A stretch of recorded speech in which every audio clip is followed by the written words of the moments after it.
What's up guys, ayan ay papunta na naman tayo sa ating mga baka. Siyempre kasama natin yung bulilit. Ayan, sumama. Nagpupumilit sumama yung anak ko, kaya yan, napilitan tayo. Gusto ko guys. Meron bang kami guys? At ayan guys, ay dito na tayo sa ating baby baka. Ayan ay hindi naman napulupot yung kanyang tali dyan. Okay naman, kaya goods na goods. Baka ko yan.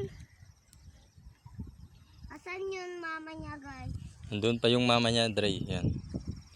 Dahil nga okay naman yung tali nitong baby baka natin, ay syempre pupunta na tayo dun sa dalawang baka natin. Dre.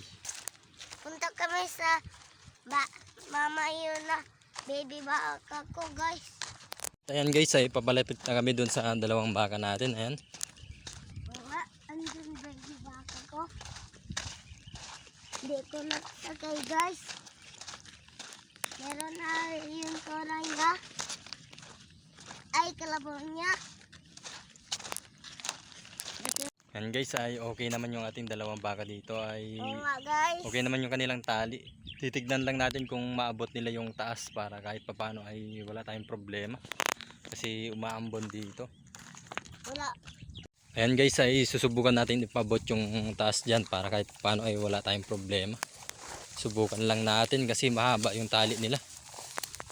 Ayan guys, ay abot naman nila yung taas dito, kaya okay na okay. Kahit di na natin ilipat yung kanilang tali kasi mahaba naman yung niligay natin tali, kaya goods na goods na. Ayan, kumakain na sila.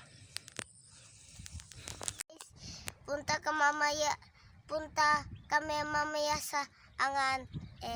Meron dun si pauwi na mamaya kami. Meron yun laruan ko. Bye bye. Ayan guys, ay uwi na kami dahil nga hindi kami pinalad. Namingwit kami kanina ni Andre, kaya yan ay hindi kami pinalad. Kaya umuwi na lang kami at iniwan namin yung pamingwit para kahit paano ay baka bukas ay may makuha tayong isda. Ayan, ay uwi na kami. Let's go.